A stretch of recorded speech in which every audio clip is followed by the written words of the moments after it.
My name is Juliet Kiso. I work at LAS. I just wish to frown at what our senior members of government, in this case the example of Zimbabwe, are saying about the HIV and AIDS situation, and as it relates to women especially. To think that at this stage in the fight against HIV, our senior ministers are talking about female circumcision, talking about women, going unwashed, is absolutely disgraceful. I work in an organization where we provide help and support to people who are with and affected by HIV. Part of the help is empowering people, getting people to think, to be hopeful about the future, to be able to manage their health, to be able to manage their relationships, as well as look forward, as I say, about life, and be informed about the progress in research on HIV and the medical situation in terms of medications that is present for people. And the people that we work with who come from different backgrounds and from different parts of the world, and in this case some of the people from Zimbabwe as well, they have relatives who are back home, and I am particularly, and us as an organization, we are concerned about the impact or the implication of this kind of debate and what is coming out of the debate on people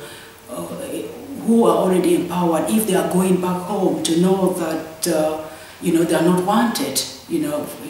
That can be really, really damaging, and again to be unsure about what will happen to their relatives back home.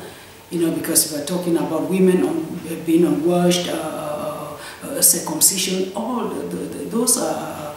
threatening kind of situations with regards to women's health. And Zimbabwe, again, coming from, when we look at this debate from the senior ministers, not just senior, high-level people in the community, even though this is the case of Zimbabwe, but it is the case of the entire global African community as well, because what happens can always influence what other people think and so on, which means that the implication for us and the people that we work with and the diverse communities that we work with is not only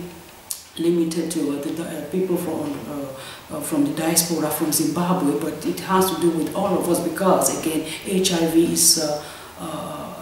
something that is universal. It's not limited to any particular group or any particular race, any particular